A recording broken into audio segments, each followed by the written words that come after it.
The Philippines is an agriculture country that subsists primarily on rice. But production has sunk over the last few decades, and so the Philippine government has turned on importation to feed the people.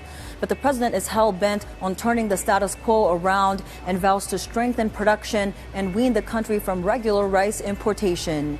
PTV senior correspondent Kenneth Paciente tells us how. The Department of Agriculture maintained that the country will not import up to 3.8 million metric tons of rice this year.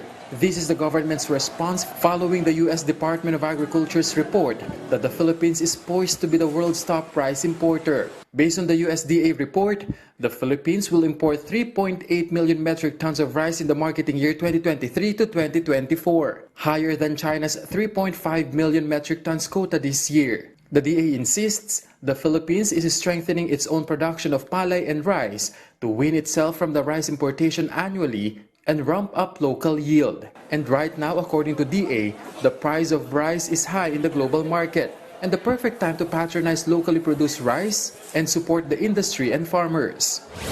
The Samahang Industriya ng Agrikultura is also not fully convinced. According to the group, the study is based on the Philippines' past imports, when the country's rice importations was at an all-time high, when the elections took place wherein huge aids like rice were bought and distributed. Itong taon naman walang ganun. Walang ganun dahil wala naman national election, walang local election, no.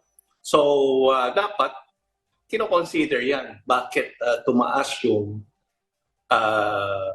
naibigay sa mga per family. Imagine yung mga tao na sa bahay lang may libreng bigas na binibigay.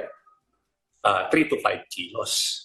On his attendance at the 10th Asia Summit in Singapore, President Ferdinand R. Marcos Jr. said the country will not totally depend on imports because his administration will focus more on strengthening agriculture in the country. We cannot now continue to depend on importation, which is what has happened for the Philippines.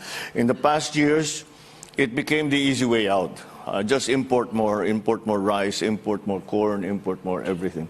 And the pandemic showed us that this was not a wise choice. The Agri-Party List is confident to respond to excessive rice imports, this through focusing on production and supporting farmers. Nakakalungkot, no? Pero yun ang reality kasi kulang talaga. Pero lahat tayo, nung pagtulungan natin yan, alam ko kaya po natin gawin yan. Lalo na yung ating gobyerno, ang prioridad ay agrikultura. Kenneth Paciente for The Nation.